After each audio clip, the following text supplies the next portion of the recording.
Assalamualaikum warahmatullahi wabarakatuh dan salam Malaysia Madani. Pohon pepaya tiada berduri, tumbuh bersama bunga melati. Izinkan saya perkenalkan diri, moga-moga menyentuh hati. Saya diberi nama Nur Fakihah Sofia binti Suhaimi. Saya merupakan anak didik Sekolah Kebangsaan Seri Waka Baru, Tumpat, Kelantan. Saya berumur 12 tahun. Saya dilahirkan di Hospital Kota Baru, Kelantan dan merupakan anak kedua dalam 3 orang adik-beradik. Nama ayah saya ialah Suhaimi bin Daud. Beliau merupakan seorang penolong pegawai perubatan yang bekerja di Klinik Kesihatan Waka Baru, Tumpat, Kelantan. Manakala nama ibu saya ialah Nur Fadila binti Yusof.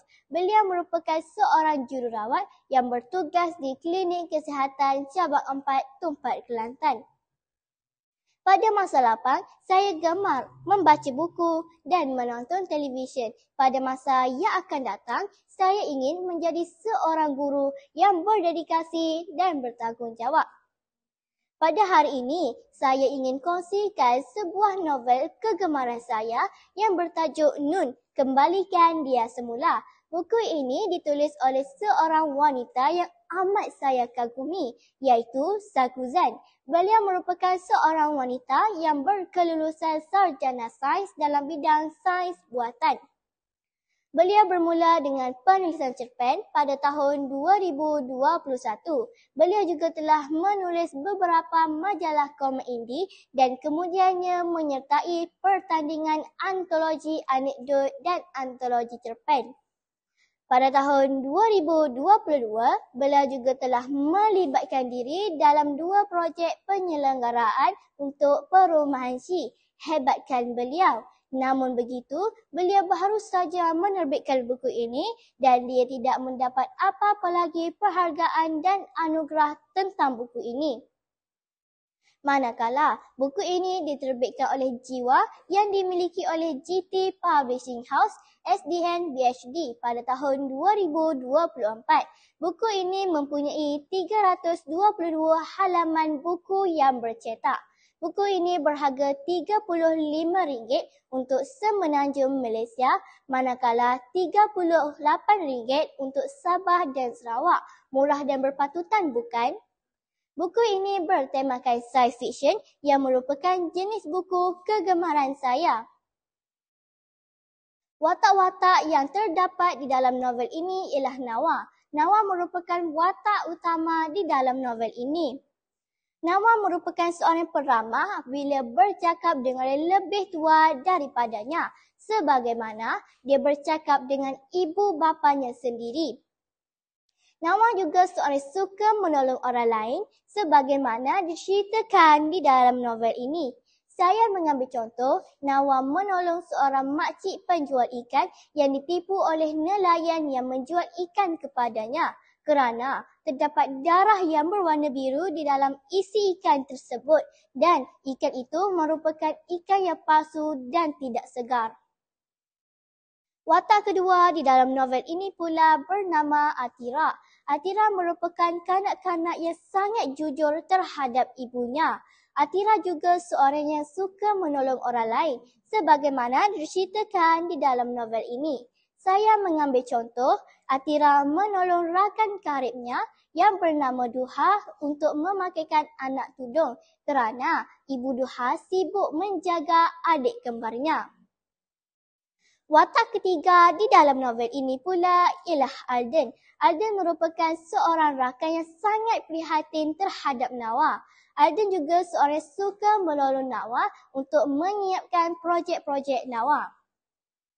Novel ini banyak mengisahkan tentang watak utamanya, iaitu Nawa. Nawa merupakan seorang ibu yang mempunyai seorang anak yang bernama Atira yang berumur 6 tahun.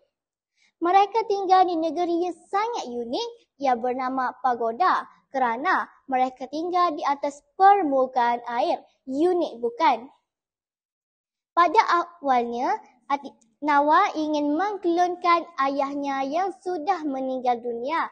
Namun, Permintaan itu dibantah oleh ibunya kerana penggelunan manusia dapat mendatangkan syirik terhadap orang Islam.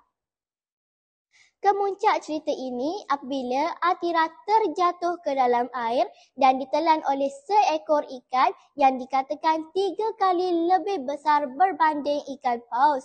Ikan itu bernama ikan Nun. Setelah kejadian itu dengan secara tiba-tiba, Nawa berasa dirinya itu merupakan ibu yang gagal terhadap anaknya. Setelah kejadian tersebut, Nawa mengurung dirinya di dalam rumah selama beberapa bulan. Kesedihan itu bagaikan parut, ia mengkakap pudar mengikut waktu. Akhirnya, Nawa redha akan permergian anaknya. Setelah dia kembali bekerja, dia mendapati ada seorang pekerja baharu yang bernama Alden. Alden merupakan rakan sekerja yang selalu menolong Nawa ketika Nawa berada di dalam kesusahan. Lama-kelamaan, Alden ingin melamar Nawa untuk menjadi suri hidupnya. Namun, permintaan itu ditolak oleh Nawa. Alden menerima keputusan Nawa dengan hati yang terbuka. Secara keseluruhannya, buku ini mempunyai beberapa kelebihan, iaitu buku ini menggunai kulit buku yang berkualiti. Ketika terkena air, kulit buku ini tidak akan cepat rosak. Buku ini juga menggunakan laras bahasa yang mudah difahami untuk kanak-kanak. Selain itu, buku ini juga menyediakan daftar istilah di belakang muka surat 312 dan 313. Akhir sekali, saya memilih buku ini kerana bertemakan science fiction. Kerana science fiction merupakan tema kegemaran saya. Saya berpuas hati dengan pengakhiran novel ini kerana kesabaran Nawa menempuhi hidupnya walaupun hidupnya sebatang kara. Sekian, terima kasih.